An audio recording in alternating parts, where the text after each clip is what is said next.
বিদেশি বিনিয়োগে বড় ধরনের পতন হয়েছে। চলতি ২০২৪-২৫ অর্থ বছরের প্রথম ৬ মাসে বিদেশি বিনিয়োগ আগের বছরের একই সময়ের চেয়ে কমে ৪ ভাগের ১ ভাগে নেমেছে। এ সময় বিদেশি বিনিয়োগ আগের বছরের চেয়ে ৭১% বেশি কমে গেছে। অর্থ মন্ত্রণালয়ের তথ্য উপাত্ত বলছে, চলতি অর্থ বছরের প্রথম ৬ মাসে মাত্র ২১ কোটি ৩০ লাখ মার্কিন ডলারের বিদেশি বিনিয়োগ এসেছে। গত অর্থ বছরের একই সময়ে যার পরিমাণ ছিল ৭৪ কোটি ৪০ লাখ ডলার।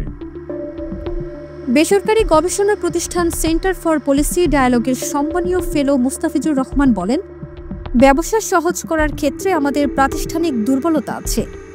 এছাড়া চলমান রাজনৈতিক অনিশ্চয়তা আছে, তাই নতুন করে বিদেশি বিনিয়োগ আসছে না।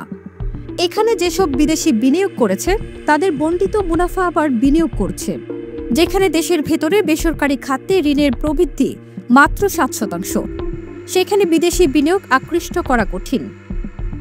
মুস্তাফিজুর রহমানের মতে, বিদেশি বিনিয়োগ আকৃষ্ট করতে হলে স্থিতিশীল আইন শৃঙ্খলা পরিস্থিতি, দুর্নীতি, সুশাসন ও জবাবদিহি ঘাটতি এসব সমস্যার সমাধান করতে হবে। ডেস্ক রিপোর্ট, আলোর দিশারি।